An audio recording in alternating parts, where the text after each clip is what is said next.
जय श्री हरि। ये कथा केवल एक बालक की नहीं, ये उस श्रद्धा और विश्वास की कहानी है जो मृत्यु से भी ना डरी। ये है उस परम भक्ति की शक्ति जिसने स्वयं भगवान को नरसिंह रूप में अवतरित होने पर विवश कर दिया। सुनिए भक्त प्रहलाद और नरसिंह भगवान की दिव्य, अमर और प्रेरणादायक कथा केवल दिव्य वाणी पर, जहाँ हर कथा में बसती है ईश्वर की झलक और हर शब्द में बसी है आत्मा की पुकार।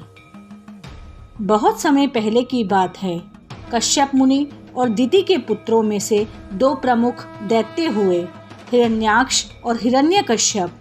हिरण्याक्ष को जब भगवान विष्णु ने वराह रूप लेकर मार डाला, तब उसका भाई हिरण्यकश्यप क्रोधित हो गया। वह सोचने लगा, जब तक विष्णु है तब तक दैत्यों का कल्याण नहीं हो सकता। मुझे ऐसा शक्तिशाली बनना होगा कि कोई देवता या कोई ईश्वर मुझे मार न सके।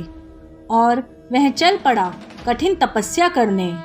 हजारों वर्ष तक उसने ब्रह्मा जी की तपस्या की, बिना अन्न और जल के, केवल एक पैर पर खड़े होकर। ब्रह्मा जी प्रसन्न हुए और वरदान देने प्रकट हुए। ब्रह्मा जी बोले, हिरण्यकश्यप, मांगो, तुम्हें क्या मांगना है, मैं तुम्हारी भक्ति से प्रसन्न हुआ। हिरण्यकश्यप ने मांगा, हे प्रभु, मुझे ऐसा वरदान दीजिए कि मैं न किसी मनुष्य से मरूं, न किसी जानवर से, न दिन में न रात में, न घर में न बाहर, न किसी अस्त्र से और न किसी शस्त्र से, न सजीव से न निर्जीव से। ब्रह्मा जी मुस्कुराए। उन्हें लगा कि यह बहुत सोच समझ कर वर मांगा गया है। तभी उन्होंने कहा, तथास्तु। अब हिरण्यकश्यप का अभिमान चरम पर था। उसने स्वयं को ईश्वर घोषित कर दिया। प्रजा को विष्णु की पूजा से रोककर अपने पूजन का आदेश दिया। उसी समय हिरण्यकश्यप की पत्नी कयाधु गर्भवती थी। जब हिरण्यकश्यप तपस्या में था, तब कयाधु को देवताओं ने बंदी बना लिया। उन्हें बचाया देवर्षि नारद ने। नारद मुनि कयाधु को अपने आश्रम में ले गए और वहाँ हरि कथा सुनाते।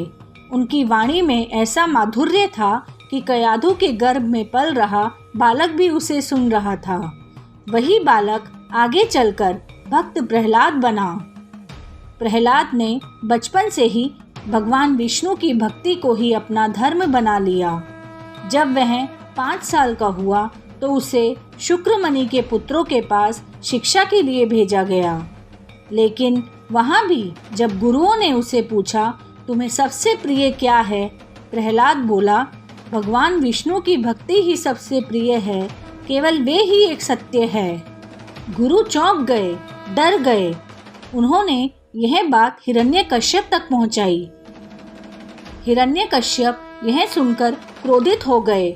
उसने अपने पुत्र को अपने दरबार में बुलवाया और कहा, मैं ही भगवान हूँ, मुझे पूछ, विष्णु तेरा क्या लगता है। प्रहलाद शांत भाव से बोला, पिताजी, आप मेरे पिता हैं, लेकिन भगवान विष्णु हम सबके पालनहार है। वे सर्वत्र है। इस सृष्टि के हर कण में वे ही सच्चे ईश्वर है। हिरण्यकश्यप आग बबूला हो गया। उसने अपने सैनिकों को आदेश दिया, मार डालो इसे। प्रहलाद को जहर पिलाया गया। उसने प्रभु का नाम लिया और चमत्कार हो गया। विष अमृत बन गया। प्रहलाद को विशाल हाथी के आगे फेंका गया, लेकिन हाथी ने उसे कुचला नहीं, बल्कि शांत होकर उसकी जय जयकार करने लगे। क्रोधित हिरण्यकश्यप ने उसे जहरीले सांपों के बीच फेंक दिया, लेकिन सांपों ने उसे डसा नहीं, वे भी शांत हो गए। उसे गहरी खाई में फेंका गया, लेकिन वहाँ भी भगवान विष्णु ने उसे बचा लिया। होलिका हिरण्यकश्यप की बहन थी। उसे वरदान था कि वह अग्नि में नहीं जलेगी। वह प्रहलाद को गोद में लेकर अग्नि में बैठ गई, लेकिन क्या हुआ, होलिका जल गई और प्रहलाद बच गया। यह चमत्कार था, भक्ति की विजय थी। हिरण्यकश्यप गुस्से में आग बबूला हो गया और एक दिन उसने प्रहलाद को अपने दरबार में बुलाया और कहा, तू कहता है तेरा भगवान सर्वत्र है, क्या वह इस खंबे में भी है? प्रहलाद ने बिना झिझक के कहा, हाँ पिताजी, वे इस खंबे में भी है। हिरण्यकश्यप ने क्रोध में आकर खंबे को लात मारी। गर्जना हुई, धरती कांपी, आकाश फटा और खंबे से प्रकट हुए भगवान नरसिंह। आधा नर आधा सिंह, दिन और रात के बीच, संध्या का समय, ना घर में ना बाहर, ना अस्त्र ना शस्त्र। अपने नखों से हिरण्यकश्यप को गोद में रखकर चीर दिया। सारी सृष्टि यह देखकर स्तब्ध रह गई। न्याय की स्थापना हो चुकी थी, लेकिन नरसिंह भगवान का क्रोध शांत नहीं हो रहा था। देवता भयभीत थे, किसी की हिम्मत नहीं थी उनके पास जाने की। तब नन्हा प्रहलाद उनके पास गया। वह उनके चरणों में गिर गया और बोला, प्रभु, आपकी भक्ति में अगर मेरी श्रद्धा सच्ची हो तो आप शांत हो जाइए।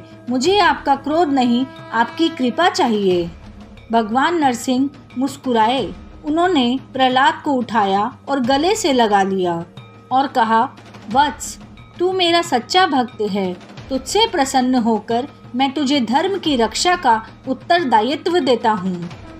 प्रहलाद ने राजा बनकर धर्म, करुणा और भक्ति के मार्ग पर प्रजा को चलाया। आज भी हम होलिका दहन करते हैं प्रहलाद की भक्ति की स्मृति में, अधर्म पर धर्म की जीत के प्रतीक के रूप में। और अंत में देखा आपने भक्ति कैसी होनी चाहिए। ना उम्र मायने रखती है, ना परिस्थिति, बस विश्वास चाहिए। प्रहलाद ने हमें सिखाया कि जब मन अडिंग होता है तब स्वयं भगवान को आना पड़ता है। दिव्यवाणी पर हम लाते हैं ऐसी ही कहानियाँ जो आत्मा को स्पर्श करे और ईश्वर से जोड़े। अगर आपको यह कथा भावुक और प्रेरक लगी हो तो कृपया इसे लाइक करें, साझा करें और चैनल को सब्सक्राइब करें। जय श्री हरि, जय नरसिंह भगवान।